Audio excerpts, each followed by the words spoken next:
Thank you very much all for coming today. Now we've kind of got the campaigns out the way, we can get into the juicy stuff. No, the campaigns do matter on a serious note, but now we can begin to look at the Law Society and what we've kind of achieved this year, and maybe you can consider whether perhaps you do want to run for a committee position. So yeah, as you can see on screen, this is kind of a brief outline of this evening's event. So I'm just going to say a few words to introduce everyone. And then we'll kind of provide an overview of what we've achieved this year before I pass over to our treasurer, Elias, who will talk about the finances, which are looking quite healthy, as you can imagine. There hasn't been much expenditure this year. Then I'll pass over to the committee members this evening, and they'll tell you about their roles, what they entail, and what's worked well this year, what perhaps hasn't, and any suggestions moving forwards. And then I'll provide the all-important dates for the elections, so that you can kind of take into account when you need to submit your manifesto by, when you can begin campaigning, just like our other campaigners this evening. And then at the end, with whatever remaining time we have left, we'll answer any questions that you may have. So Tarek, if you don't mind just heading to the next slide, please. Thank you. So yeah, as you can imagine, things have been very different this year, unfortunately. So yeah, there's a lot of there's not much social distancing at all, is there, in these photographs? These were back in the happy days, the good old days, I suppose, pre-COVID, and this is very much, so something hopefully we can get back to, a sense of normality next year. But yeah, I just wanted to thank you all at this moment in time, just for coming along this evening, and just talk about what we have kind of achieved this year. So things have been very different, admittedly. I think we've all been very used to kind of operating through Zoom for many of our events. So we've hosted a range of careers and a few socials as well. And it's been great to kind of, engage with members, albeit it's been very different this year. And we've had, a range of guest speakers who have included solicitors, barristers, and even Cardiff alumni as well. And I'm pleased to say, you've probably seen on social media, we have got a QC, Robert Buckland, on Thursday, and also a politician. And then next week, we also have another QC, a barrister. So we're able to kind of attract some senior figures, which is nice this year. In other years, they might not have been able to attend for, because of travel related, issues. So I think that's all I wanted to say on that slide then, Tarek. So I just kind of quickly provide a brief breakdown of, some of the figures this year. So yeah, we managed to secure 10 sponsors this year, raising over £6,000, that is, yeah, small screen. Yeah, so that's been quite successful, I think, for our standards, albeit, I think there has been a reduction in some law firms' kind of budgets this year. And I think that's been reflected, really. But, the fact that we've managed to attract some Magic Circle firms, for example, Allen and Overy and Slaughter and May, has been wonderful. I've been really happy with that. And we've also, if you can see in the middle there, there's a few names of partners that we've kind of been working with this year to provide more opportunities for our members. So, for example, we've run giveaways with the Corporate Law Academy and City Career Series. And I think generally, we'll come on to that later, but I think those kind of social media giveaways have worked well this year. Yeah, so we've got over 200 members. I mean, kind of, it's normal really for our society. We do see a peak generally around the kind of law ball time, as students kind of try and get discounted tickets. And yeah, for your information, we are trying to make plans for the law ball this year, albeit, I know Wales is quite hesitant, aren't they, to kind of release a roadmap in the same way that Boris Johnson has. But fingers crossed, we'll be back to kind of, we'll lessen restrictions towards, late June, mid to late June. That's when we're hoping to have a law ball potentially. Yeah, we've hosted at least one event per week, which is kind of, we've kept that going. That was the same at last year's AGM, I seem to recall. So yeah, I'm very proud that we've still been able to kind of deal with the challenges that we've faced, and been managed to host a range of events really virtually. And then I suppose just recently we were nominated for 2 lawcareers.net Student Law Society Awards. So they were Best Social Media and Best Careers event, and we'll find out the winners later this month actually. So fingers crossed for those. But thank you very much if you did vote for our society. It does mean a lot to us. And yeah, hopefully we'll pick up some silverware. Yeah, so based on our member feedback last year then, I suppose event registration was one point, because I seem to recall, I'm sure Charlie does as well, there was it was a stressful time last year, especially when we had kind of last minute dropouts for some of our events. So this year we've moved away from generally we've used like the Cardiff students website to kind of monitor ticket sales, that kind of thing. This year we've used Google Forms, and I expect all attendees are familiar, but we did, yeah, of course, we sent out an email to you today with the Zoom link and things like that. And although there's kind of, a 50% dropout rate really on the day, I think it has been a good way to kind of ensure that we do still continue to get a good attendance at these events, because I think we appreciate that, there's big challenges in everyone's lives at the minute. And that was actually reflected on our membership fee this year. So in normal years, for example, last year it was £12.50. So we lowered that to £7.50 this year, just to kind of reflect, I suppose, the limitations of digital kind of events and the financial hardship felt by many due to COVID. And then, yeah, another focus was barrister events. So we've kind of recontinued our Aspiring Barristers subcommittee, and they've been hosting events throughout the academic year. So they've had some panel events with barristers, which is really good to see, because I think, so yeah, in previous years gone by, there has been a tendency to kind of focus too heavily perhaps on the solicitor route. So I totally appreciate that many students are considering, applying for pupillage and going down that barrister route. So yeah, it's been good to see that we've had some events aimed at aspiring barristers as well. And then finally on this slide, as Fatima will talk about later, we've kind of been hosting some like drop-in informal wellbeing sessions, and we're very much hoping as well towards exam time to run some kind of academic sessions, academic focused sessions, perhaps some kind of revision or study tips and tricks. So that's something to keep an eye out for on social media. So this is kind of the stage where we'll hear from all of the current committee members, and they'll talk about what's worked this year, what hasn't, and any recommendations moving forwards. So I think first up it is, Christopher, who's going to talk about the law review this year. Hi everyone. I did warn you that you'd be sick of hearing from me at the end of this, so you have been warned. Again, I will try and keep this as short as possible. So for any of those who are watching that are thinking of running for editor-in-chief, just a brief overview of my responsibilities. It's essentially responsible for the law review. It does what it says in the tin, making sure, getting submissions, posting them to the website, and managing a subcommittee. So I've a subcommittee of 5 other law students. They're fantastic. I will take this opportunity to pay tribute to them. They're really good at what they do.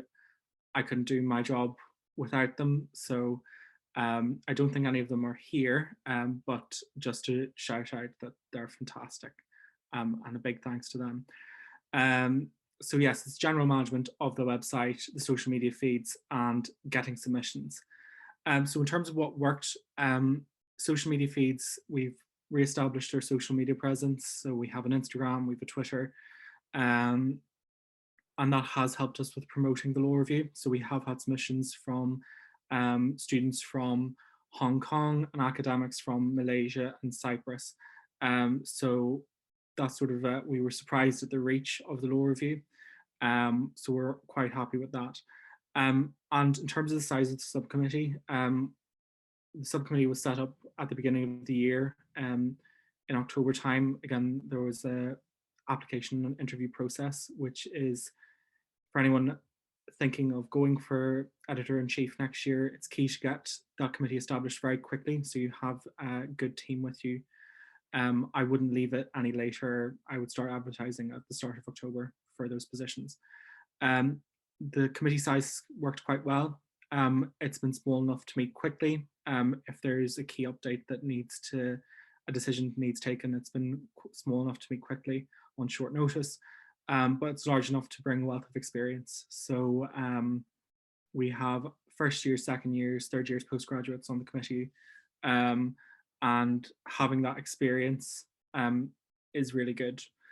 In terms of what didn't work, and again, it's key failing, is getting submissions in the door, because if you don't get the number of submissions that you'd want, obviously you have to then decide what's suitable. And we've had some submissions which are questionable, and obviously we can't publish those. So currently we have 2 pieces published and a number of prospective pieces. Either people have indicated that they're going to submit pieces, or they're going through the editing process at the moment.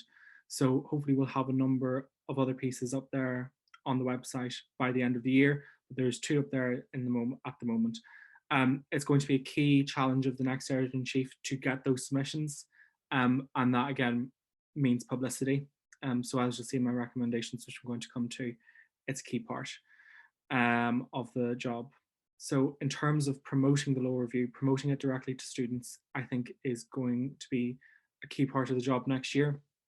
So lecture shout-outs, when hopefully they'll be back physically in September. So going to first year, second years, third years, probably for their compulsory modules, and saying, if you have an essay or want to write a piece off your own bat that you want to submit to us, please do so. And again, working with the academics in the law school is going to be key as well. One of our articles this year was published by Dr. Katie Richards. So working with academics, professors and doctors in the law school, they will submit work, but maintain that connection is key. I've also mentioned the careers advisor in the law department, Helen McNally. You will see that she sends out very regular emails. So making connection with her is probably worth your while.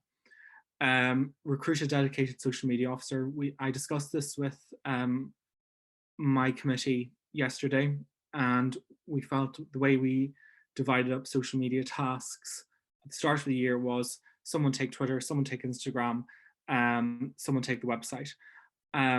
Having looked at this, we came to the conclusion that that's not a good way to work. Posts are too sporadic.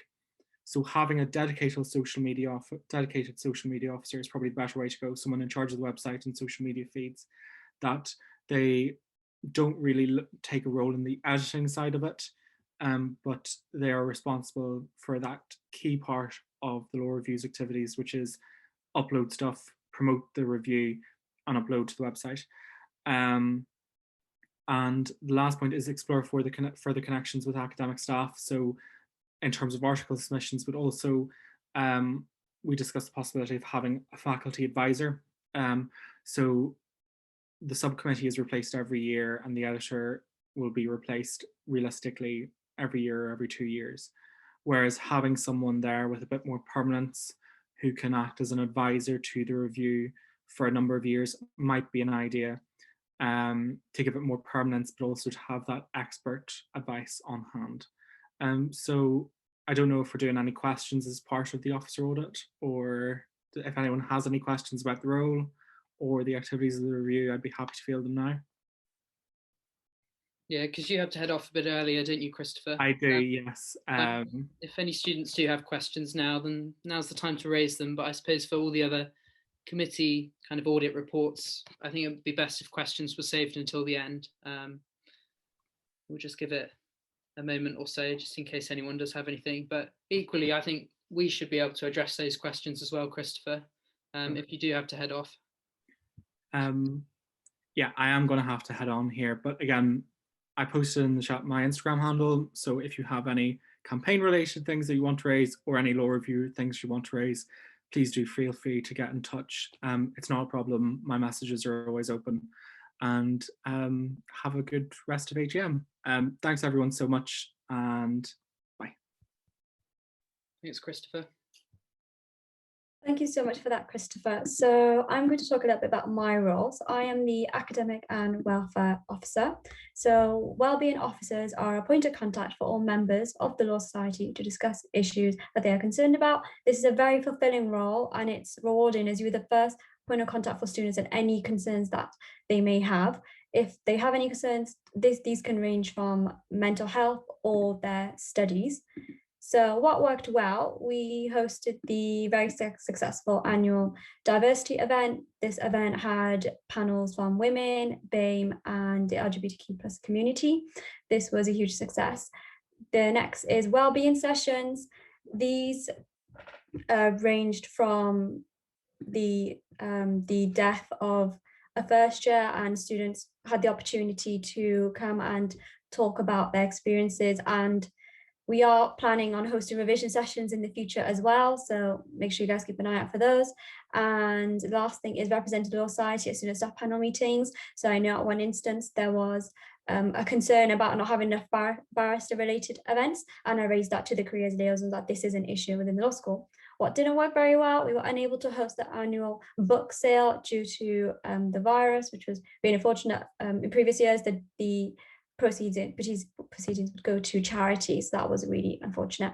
And unable to have library study sessions. I was hoping that we could build a real community with law society members and have library sessions, but that wasn't possible. So recommendations to have a disability panel on the annual diversity event. We were really lucky to secure a panelist in the diverse community, but it was too late for us to contact anymore. So for the next wellbeing officer, I would definitely recommend looking for that. More study sessions. Due to the virus and the restrictions, we weren't able to have these library sessions. So I would definitely recommend the next officer to look into those. And this, again, due to COVID, wasn't really possible, but definitely thinking about having diversity events with other societies, such as the LGBTQ plus society or the feminist society. These could take place before the Law Society's annual diversity event, just to raise awareness and to get more members. So yeah, if you have any questions, then you could ask at the end. Thanks. Good evening, everyone. Can you all hear me okay? Yep. Just let me know, because there's a bit of Wi-Fi issues on my end. But because of that, I will be going through it really slowly, just in case. So as a careers officer, my main responsibility, mine and Elias's, has been delivering careers events. And well, in light of COVID, everything had to be virtual. But I'm happy to say that virtual events have been a success. We've been able to attract some fantastic speakers. We delivered about 21 events by mid-March, so that's a decent number. So in terms of what worked, I'd say, you know, these virtual events were a tremendous success, and it's definitely something that the Law Society should consider doing as we move forward. LinkedIn speakers. So I'm sure if you all have LinkedIn, you'd know that on that platform, there are a number of students and trainee solicitors who are really vocal and influential and keen to help students. So we reached out to these individuals, and a lot of them were really keen to help us deliver these careers presentations. So, you know, that was a success. And this year, as part of a new duty, the careers officers had to deliver the commercial awareness events. And this was another fantastic event, series of events. We had 3 commercial awareness events, which were hosted by Peter Watson. Again, we reached out to him through LinkedIn, and he has such a strong presence on that platform. And, you know, this was evidenced in terms of the attendance at these commercial awareness workshops. Students were really keen to develop their commercial awareness, and yeah, and there was a lot of great attendance. In fact, when we sort of published the Commercial Awareness Award, we made a prerequisite that you have to be a Law Society member to participate, and this really, you know, there was a spike in membership sales. So you know, in that way, it was really significant, and so it was a really great careers event. Another thing that was great was the well, we didn't use it as much, but contacting Cardiff alumni to speak at careers events. I think Cardiff law students are always interested to hear from students who were at Cardiff, studied at Cardiff, and now are, you know, trainee solicitors or professionals at different organizations. So I think that's definitely something the next careers officer should look into. And finally, we conducted one mock assessment center, virtual mock assessment center this year, in collaboration with Evershed Sutherland. I think they were the firm who was most keen to work with us on that. It was really great, especially because I think the sort of material they provided at the assessment center was really quick and easy. And if it was really detailed and extensive, students will probably be too scared to participate. So that was another fantastic event. And in terms of what didn't work, obviously, because we couldn't have in-person events, couldn't have in-person events due to COVID.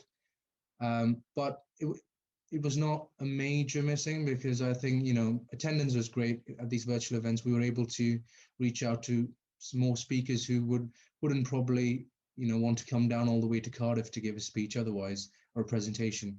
So in that way, it was not a big problem as compared to, say, the inability to conduct social events.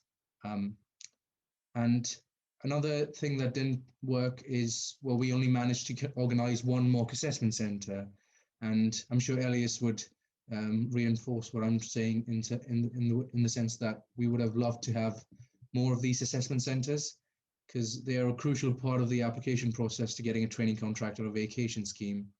And I'm sure students would love to participate in more of these assessment centers and just familiarize themselves with the steps they should take to succeed in an assessment center.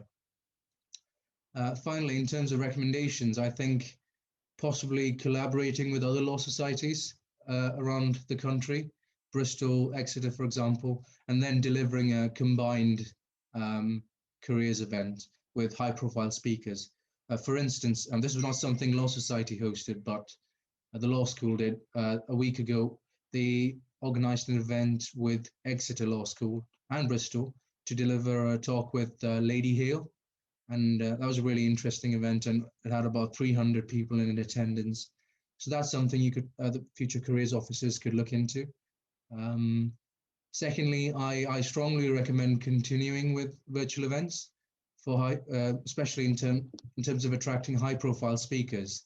A lot of them, will be based all around the country, maybe even internationally. And if you're conducting it virtually, it'll be a lot easier for not only them to want to participate, but also for students. It'll be more convenient. It'll be just a click away for them to attend. For instance, we had Chrissy Wolf, who was at the time in Dubai, and I think that was a fantastic event that we organized. And finally, in terms of promoting these events, Instagram, Facebook, LinkedIn, Twitter, social media is a fantastic place the ideal place to promote the events. But I would also recommend using the emails, so sending mass emails to the entire law student community. Because, for instance, 2 weeks ago, we had a Hugh James Q&A session, and after we promoted it on social media, we had a decent amount of signups, about 20-25. Once we sent out emails, the registrations went up to 75, and we had a similar number in attendance for the event. So using those mass emails, obviously it's a privilege for the Law Society to have that option, but that will be a really important tool for the careers officers to use in the future. Over to the next slide. So our communications officer had to leave the event, unfortunately, and couldn't make it today. So I'm just going to quickly run through kind of what the role of the communications officer entailed, and just kind of go through the points briefly that they've outlined on the PowerPoint. So I think, in terms of what worked, increasing social media engagement on Facebook, Instagram, and LinkedIn, as it says there. I know our Instagram following exceeded 1.3k followers this academic year, which is quite good. It's nice to see that we get a lot of engagement on our social media.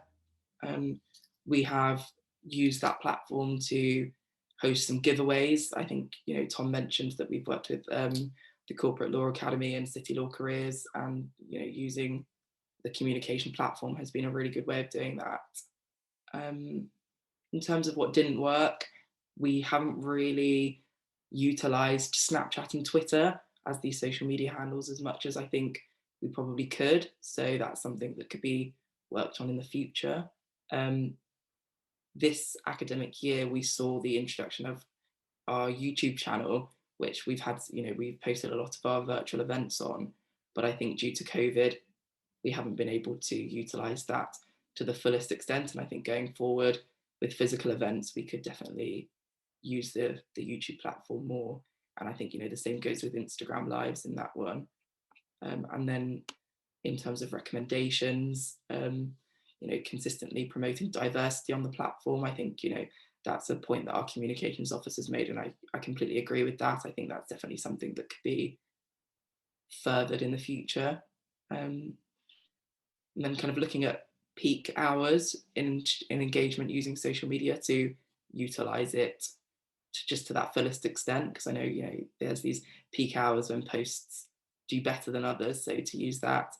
And just really focusing on design, and it's nice when our social medias have a nice aesthetic and they look good and everything, it looks nice to you guys, so just kind of keeping on doing that. But yeah, as our communications officer couldn't make it, I'm not going to speak too much about that role, and I'll move on to the next slide now. Hi everyone, I am Tahreem, also the competitions officer. Just to kind of give an overview of what my role consists of for those of you running for this role next year. I basically organise competitions, as the name suggests. These can kind of range from mock trial competitions, mooting competitions, public speaking and debating competitions. Obviously, you don't have to do all of them. That's a lot in one sentence, but you can kind of pick and choose which one you wish to do according to the year. So what worked for this year, our first event was a speed mooting competition for first and second years. And it was really, I believe in my word, successful, because we had lots of engagement from first and second years. This was judged by bar students, so I think the feedback first and second years got was really great as well. For those of you who are not too sure what mooting is, it's advocacy in front of judges, especially for aspiring barristers and also for solicitors, of course, because public speaking is vital for anyone. Besides speed mooting competitions, I was able to deliver mooting skill sessions for the students also taking part in the internal mooting competition. So Cardiff University has annual mooting competitions for second and third years. So I, as the mooting officer, as the competitions officer, also delivered skill sessions, because not everyone is sure what mooting consists of. So you have to kind of help the students out with this. Along with skill sessions, I also kind of recruited judges from the bar course and kind of helping out the mooting tutors we had 2 tutors from the law school this year, and kind of coordinating with them. Along with that, I was also able to judge a few internal mooting competitions, and it's quite a good opportunity to give feedback to second and third year students. Besides this, what else worked is I'm currently trying to plan a mock trial competition, so it's currently pending, but hopefully if it works out, then you might hear about it in the next few days.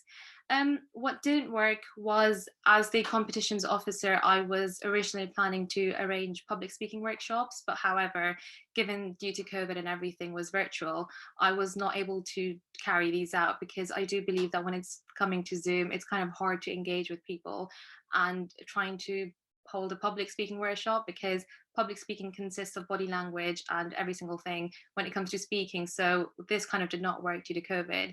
However, next year, if things do become physical, then definitely the officer can hold public speaking workshops, because I remember in my first year, we had them fortnightly and they were quite useful as well. Besides this, secondly, as the competitions officer, it's vital for you to kind of collaborate with other societies. They could be in Cardiff, they could be outside Cardiff. So I could not do this. However, having collaboration with debating societies or maybe the Model United Nations might be useful as well. Also, along with this, we were supposed to have an event, which was a national mooting competition in Bristol and different universities, but it could not take place because of COVID, and we could not recruit judges and kind of arrange the court and everything. Once again, my third point on the slide brings me back to online workshops. These did not work, and I could not arrange them because I do believe they could not have been as interactive as they would be in person. The recommendations I would have for this year and which we could implement for next year would be definitely organize more competitions. We did have lots of different things happening this year, and given that everything was quite limited, however, if things do get better next year, then I think it's really important to get more competitions going. These could range from photography competitions. We were supposed to have one, but it didn't work out. Also, maybe public speaking competitions, debating competitions, and kind of linking that to my final point is targeting first year students, because I do believe that lots of them, we had lots of emails where they were concerned about lack of opportunities. So the annual mooting competition is focused for second and third years. So I think targeting first years would be really useful for the officer, whoever is in this position next year. Besides that, I would also recommend that one thing we can do next year would be arranging workshops. If things work out and everything's in person, then kind of arranging public speaking workshops would really help not only just first years, but second and third years who are hoping to kind of improve their communication skills. But besides that, any questions, please do ask in the end. I'll be here. Thank you so much.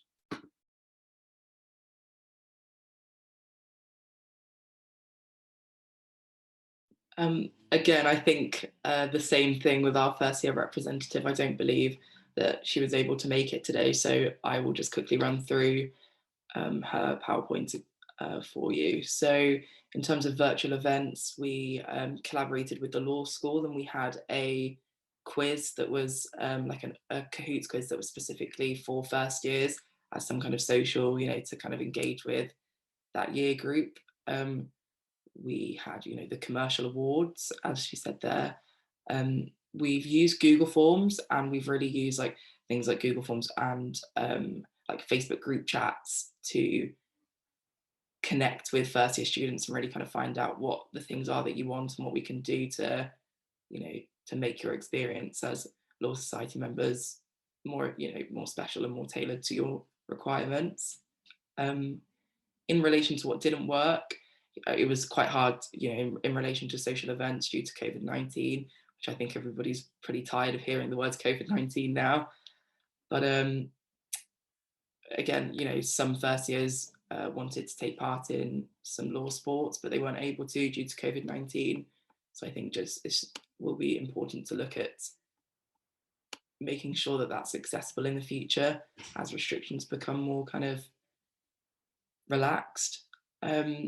So in terms of recommendations, our first year rep recommended using YouTube channels to reach out to more first year students, and a platform that the Law Society can help first year students with their formatives and summatives, as perhaps first year students could benefit with some more guidance on these areas. And I know the academic staff are probably under a lot of pressure, so perhaps looking forward, there's more that Law Society could do to help with that. But yeah, I'll move on to the next committee position now. Hi everybody, I'm Rebecca, the Law Board Coordinator for this year. My main responsibilities include planning the Law Ball as well as our annual Christmas party. So what's worked this year? Planning much in advance has proven very effective, especially given COVID and everything. So reaching out to venues, photographer and the band, as well as reaching out to the law firm sponsoring the event has really worked. We've also ensured, deposits were refundable this year. Given the pandemic, we didn't want to have to lose any money if we were having to cancel the ball for any reason, so having deposits refundable meant we wouldn't lose any money. And City Hall, as well as the band and the photographer, have been really accommodated in that respect. Also having a backup date proved very effective. This isn't something that has had to be considered in recent years, but it's something we considered this year because of COVID. We weren't sure if the ball was able to run. We did have an original date booked for April time, but obviously this wasn't going to happen now. So we pushed back the ball to June. So the date we have booked at the moment for the ball is the 16th of June. And we really hope the ball's going to go ahead on this date. So what didn't work this year then? So unfortunately, because of COVID, planning for the ball has been quite difficult, kind of like living in limbo. We were also unable to have our Christmas party, which was really sad, but obviously everyone's safety comes first. All correspondence has been via email rather than being able to meet in person. Normally we'd have taster menus and stuff with the catering team at City Hall. We haven't been able to do this yet, but hopefully we will later on in the year. Constant changes to the guidelines then has meant that, we've had to push the ball back a little bit later than what we normally would have the ball on. And then sponsorship, we did have Evershed sponsoring the ball, but I think they're quite reluctant at the moment, especially because of COVID. So having an alternative sponsor in mind is something I would definitely recommend.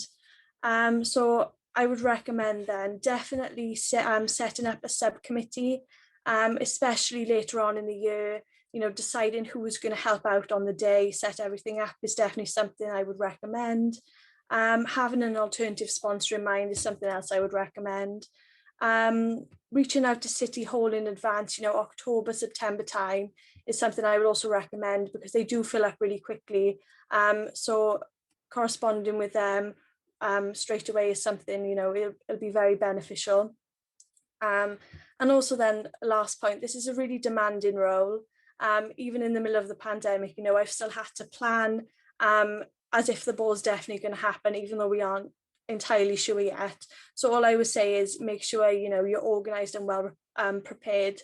But this is definitely a really fun role. And if you're looking to run for this next year, feel free to reach out for me and I'll be happy to answer any questions you have. I think that's it from me.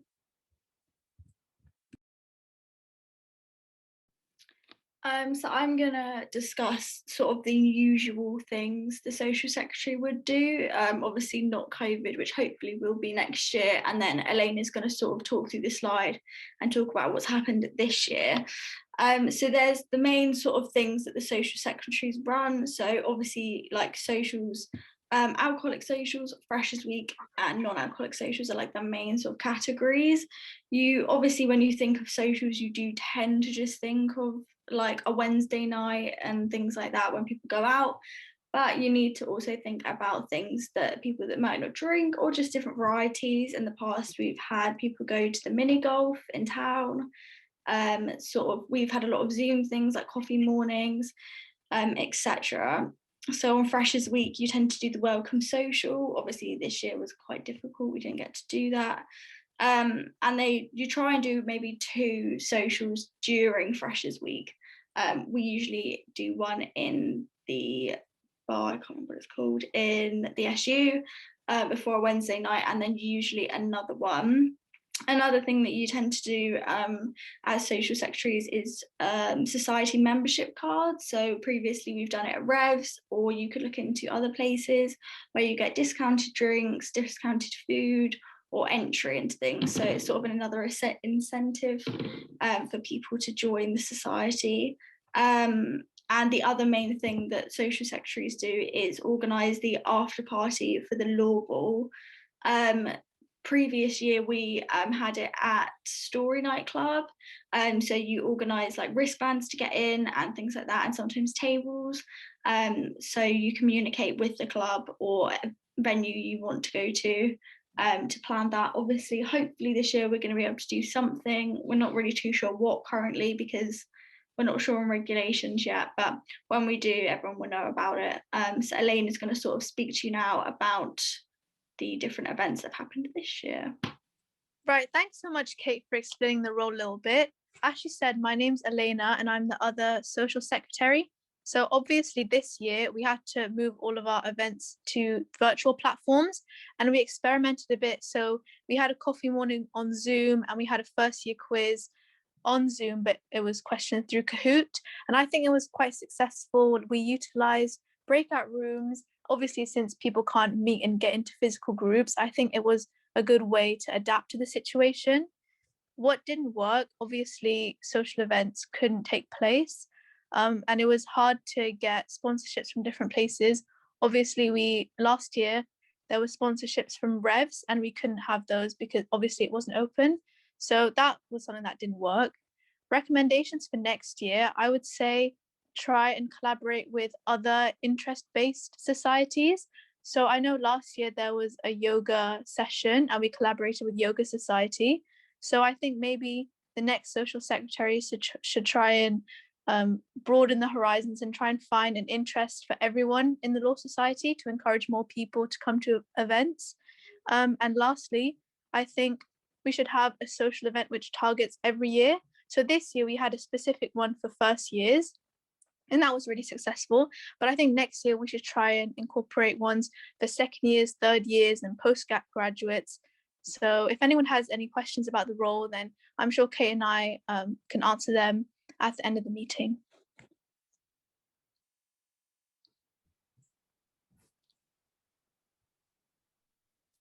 Sorry, I'm just having a bit of a technical difficulty. There we go. Hi, can you hear me? All good? Yep, we Can everyone hear me, or is it not working? Oh, okay, sorry. Hi, I'm Sasha. I'm the law sports sec. So if I just quickly run you through like the main responsibilities and the things that you should hopefully be doing next year. It's a lot of communication. So like between your different teams, like whether that be football, rugby, netball, and just acting like as a main point of contact for them. Then kind of sorting out sponsorships and things like that when it comes to like kit and making sure you get all the sponsor like in certain places and things like that, the logos, sorry, I mean, and then also just making sure like you get the biggest uptake you possibly can, as many freshers as you can into Law Society, and letting everyone know that you don't actually have to be a law student to play for the law teams as well. That's a really big thing, which got a lot of uptake last year, that's for sure. So if I go through what went well this year, luckily we were able to play some sports. I've been playing netball now for like 4 years for the law team, and it was crazy that we actually got to play a couple of games, so that was really fun. Same for football and same for rugby. And I think, as far as I know, no one's given me any scores back, but I think we did really well again. Like we are really always have had strong sports teams. So I'd love to be able to hopefully maintain that in the years to come. What didn't really work, unfortunately, again, like not to bang on about COVID-19, but it really did ruin everything for sports. Completely no sports after Christmas, like, and it doesn't look like we'll be getting much either now until the end of term, but fingers crossed maybe later on. And also because of that, we weren't able to do like inter-sport activities. So normally there'd be like charity events with like some of the rugby boys coming to play with like playing netball for us and things like that, which was super fun, and obviously for a really good cause. And then also like one of the main ones this year is just like the struggle with getting freshers to come and play for us as well, because limited numbers are allowed on courts and pitches and things like that. It's been really difficult to incorporate freshers into the teams, which is a real big shame actually, because they can be like half the time the best players, to be honest with you, all the freshers. So in terms of like going forward, what I might recommend is just be prepared for like a lot of it being online, like because obviously it's always so uncertain, and maybe using some things I've heard about other societies doing things on Strava.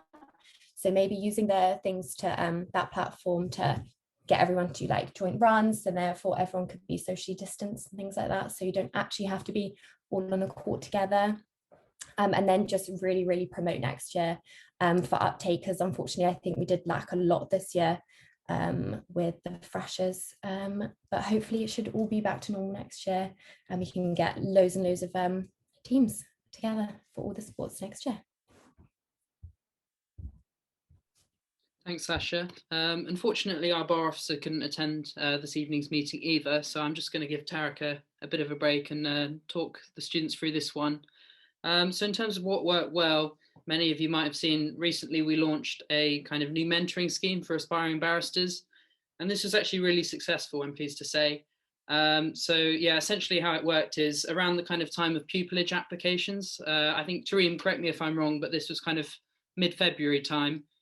Students registered for this, and actually we had more interest from kind of barristers, really, didn't we? Rather than students. So we kind of had an excess of barristers. So I think moving forwards, perhaps in future years, we'll kind of open the scheme up earlier in advance and give students more kind of time to kind of declare their interest.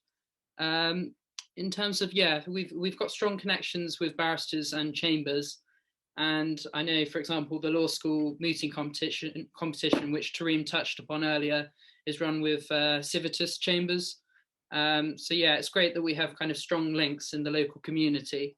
And of course, we did run a number of events. So the Aspiring Barristers Subcommittee, which I mentioned, they ran a number of panel events with local chambers as well.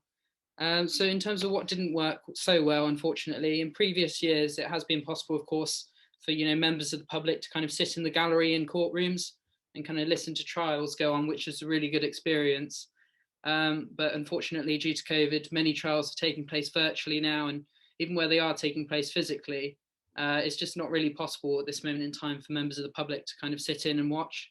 So that's something we can hopefully bring back next year. I think we have been good. We have got a Facebook group as well, run by the Aspiring Barristers Subcommittee, and they're very proactive in terms of kind of posting any upcoming mini pupillage or pupillage deadlines. So if you're not already a member in that page, then I would recommend joining it. Moving forwards, I think the recommendations are we should create perhaps some more positions within the Aspiring Barristers Subcommittee, just because I suppose it is a big undertaking. It's, it has the potential to be, just as big as the kind of the solicitors events in our calendar, because many students do definitely want to go down the bar route. So that's something we should consider. And perhaps, I don't know, I suppose students maybe aren't perhaps as aware of the Aspiring Barristers Subcommittee and don't necessarily hear about the events as much as they see the adverts for kind of solicitor orientated events. So next year, I think certainly we can do more to kind of, run more events aimed at barristers and kind of make members aware of these. So I think Tilly is next up. Hi everyone. If you can't hear me, let me know, but it seems to be working okay. I'm Tilly and I'm the secretary this year. I'd really recommend the role for anyone thinking about it. Go for it. Just in terms of my main responsibilities, it's obviously the newsletters that come out, and in terms of committee emails, just making sure that the format stays regular and sending those out. Also, the secretary keeps the meeting minutes for the committee meetings, also booking rooms.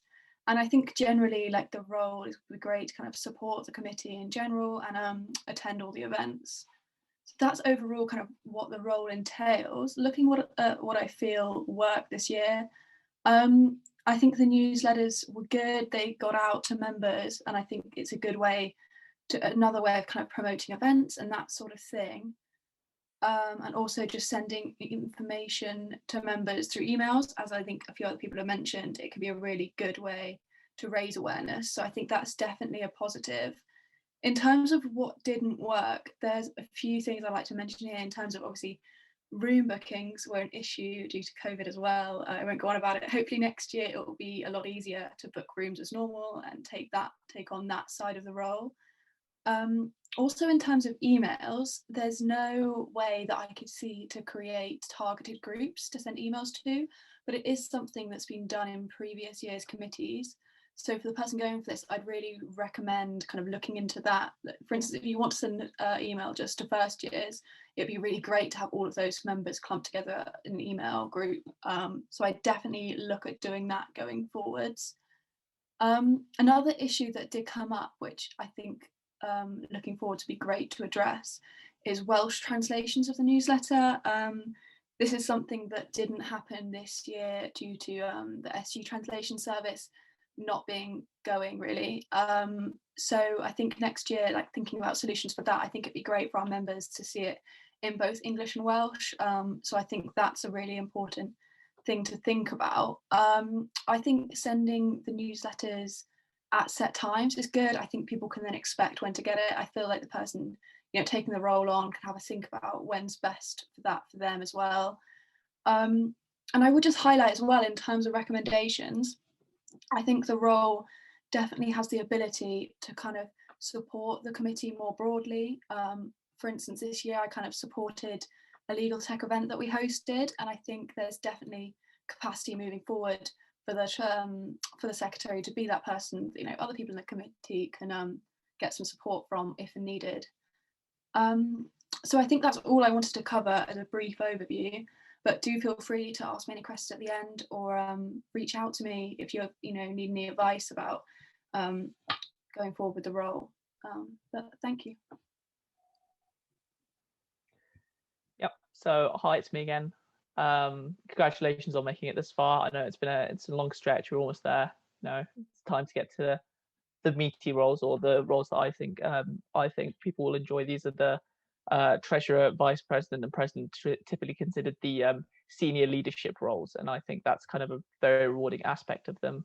Talk a little about how what the treasurer does. It's pretty what it says on the tin. We do dealing with all the finances, overseeing all transactions within the Law Society, all ingoing, outgoing, especially this year and most years. It's really important about kind of sponsorships, and it's really integral to keep that communication line between that leadership chain. So with sponsorships, you're going to be in working really close working kind of relationship with the president, and the careers liaisons is really required if you want success, because law firms don't like waiting around, and it also requires a lot of organizational skills, because the SU rules for kind of money transfers are a bit nuts, and there's receipts have pretty strict deadlines, so it's kind of keeping on top of that and keeping on top of those things, while especially in a time where you're not limited with kind of expenditure, which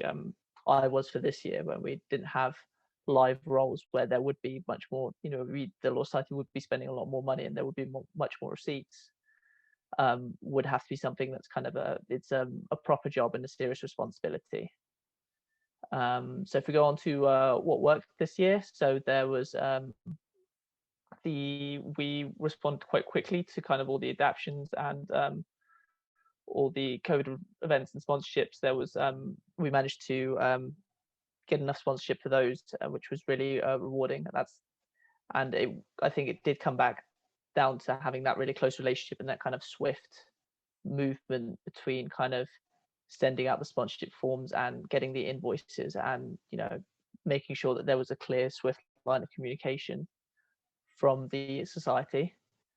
So that lead communication chain was really important, and of course, we didn't have any opportunity to spend any money, so that helped. That helped the role to be kind of easy this year. What didn't work was kind of I was kind of relegated to quite background role this year.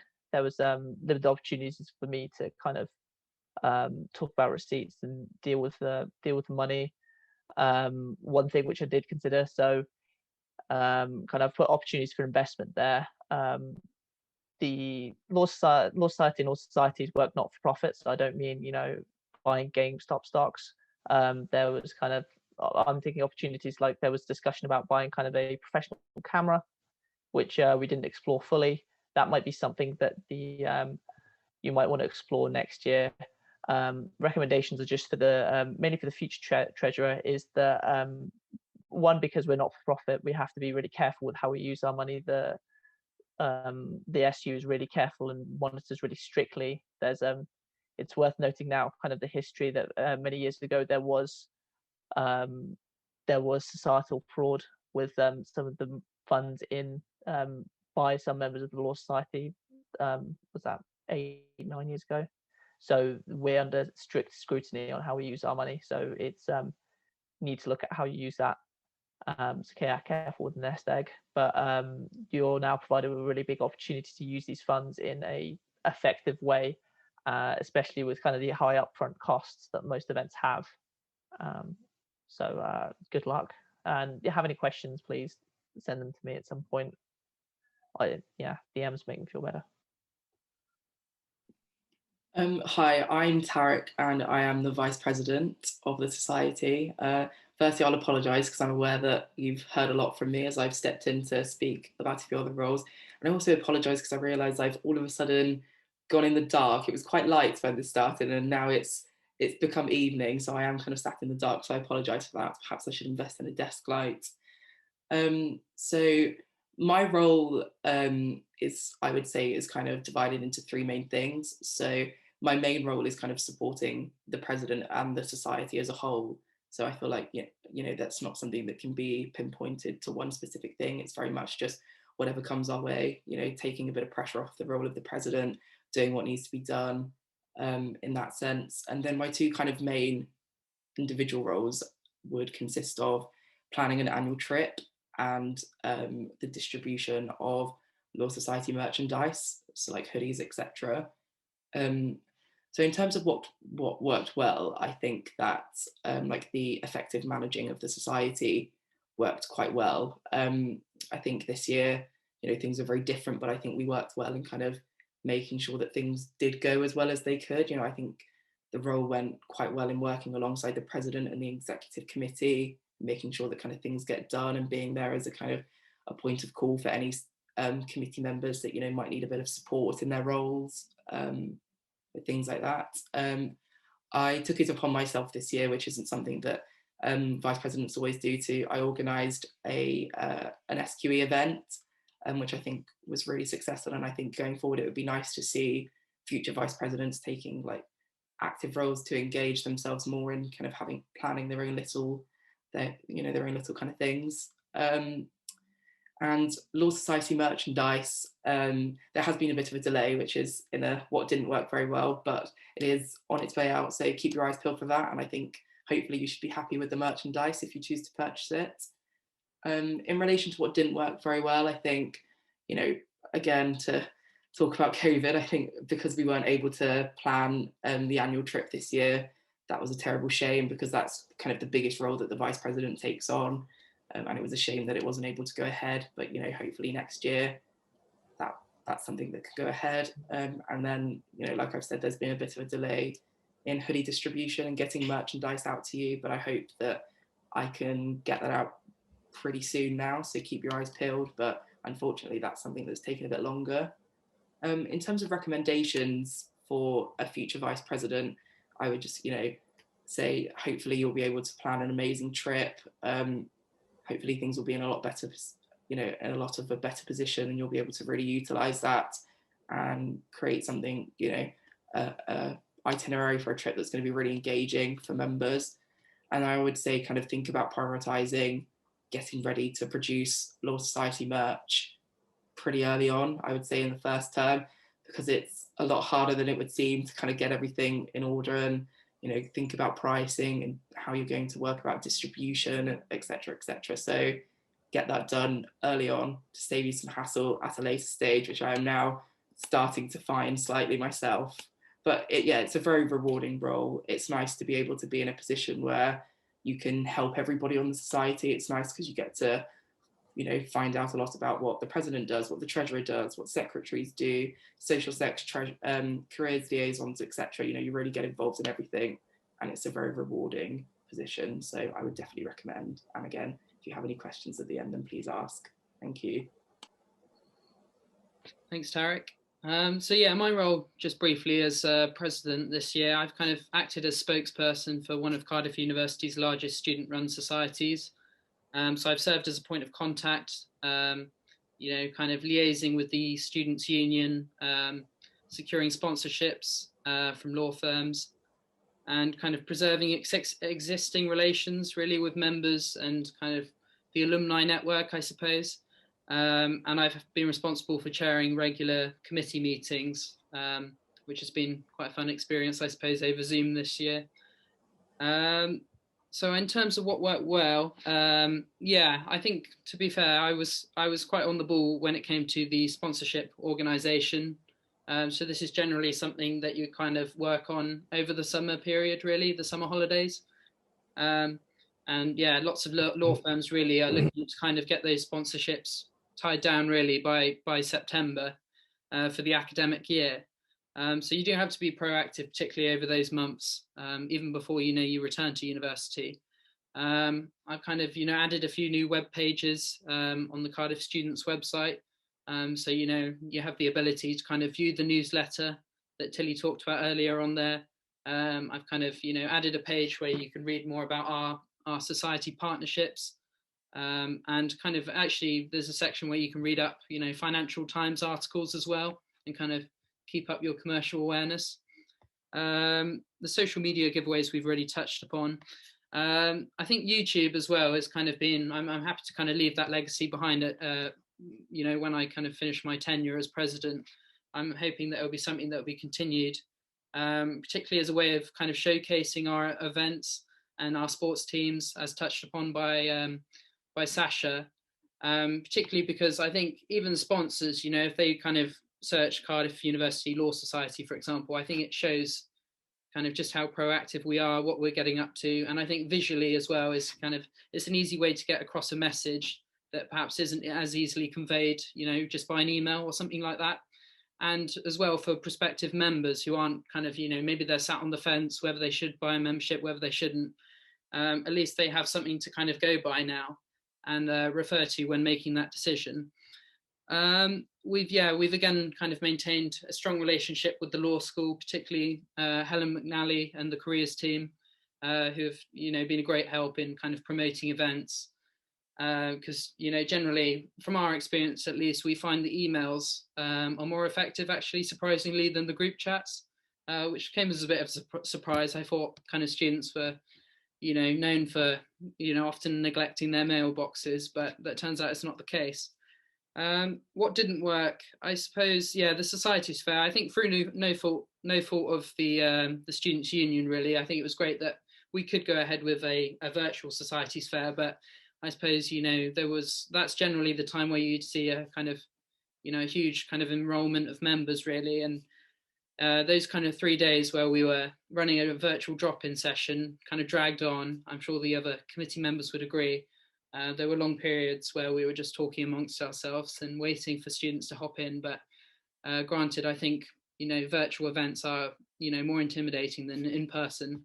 And of course, we didn't have the added incentive of freebies that you would be used to be, collecting when you're walking around at a physical fair.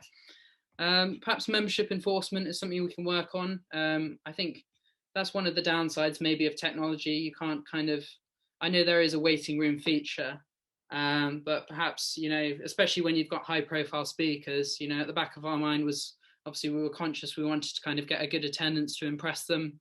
And by, restricting some of the events to just members, perhaps we wouldn't achieve, a satisfactory attendance. The commercial awareness newsletters, that was, a thing we were quite proactive with last year.